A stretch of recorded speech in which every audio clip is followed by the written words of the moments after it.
The news of a shooting at a small-town church in rural Texas shocked the nation.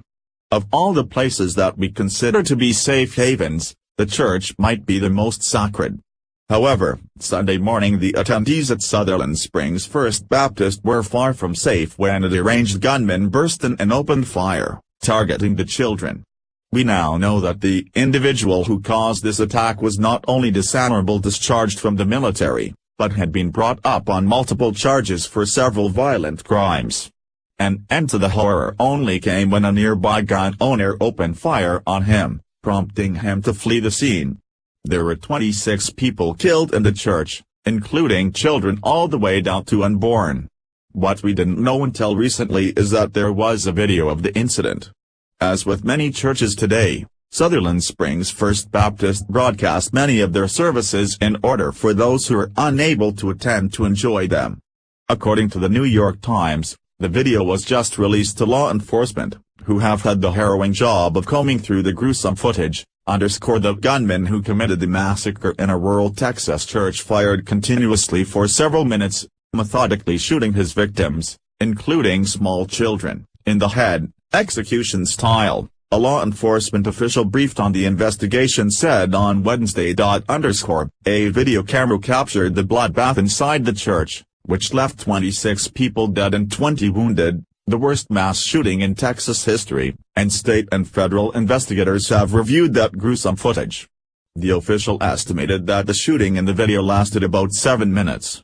The church routinely recorded its services, and often posted the resulting videos online. The killer, armed with an assault rifle, went to the First Baptist Church in Sutherland Springs on Sunday morning with magazines capable of holding more than 400 rounds of ammunition, but it is not clear how many shots he actually fired, said the official, who spoke on condition of anonymity because the investigation is ongoing. The video, which has not been released to the public, is being viewed exclusively by law enforcement at this time, and they hope that it will shed some light on the events surrounding Sunday's shooting. 1 week before evil visited those attending Sutherland Springs First Baptist Church, this video was posted to YouTube. It's what a normal Sunday service looked like at the church.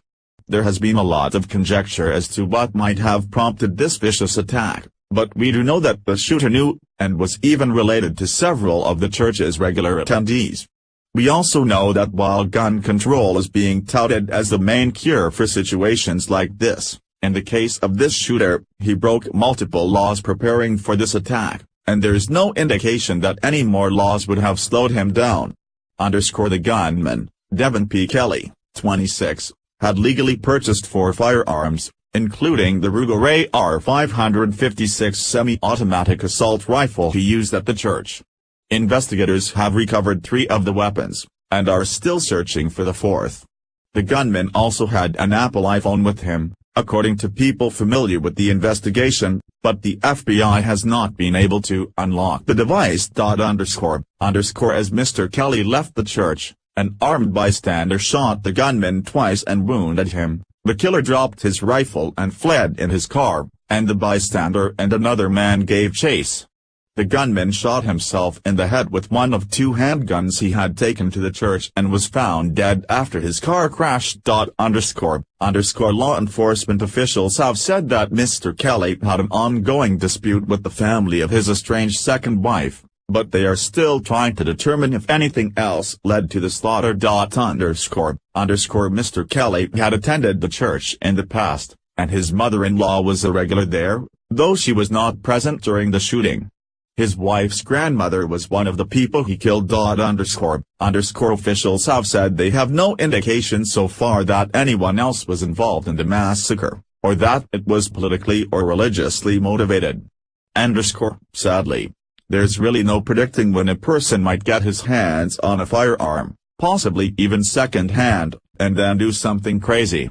The only thing that will truly protect ourselves is taking personal responsibility for ourselves by arming ourselves in order to stop events like this. The neighbor that was responsible for putting an end to the horrific shooting, Stephen Williford, was one such person, and he was armed and more than willing to help by using his legally obtained rifle. An RATV interviewed Williford and asked about his version of events. There's no doubt that the world we live in is producing more and more violent and unstable people. The system will never be perfect, but one of the beautiful things about it is that unarmed people are a safer people. We will never be able to take away people's ability to do wrong and remain free. One Second Amendment advocate put it this way, taking my gun away because I might shoot someone is like cutting my tongue out because I might yell fire in a crowded theater. Guns kill people exactly as much as knives and needles in medication. They're a tool, and it's all about how you use them. Guns don't kill people, people kill people. H/T, New York Times. Follow us on Facebook at Freedom Daily.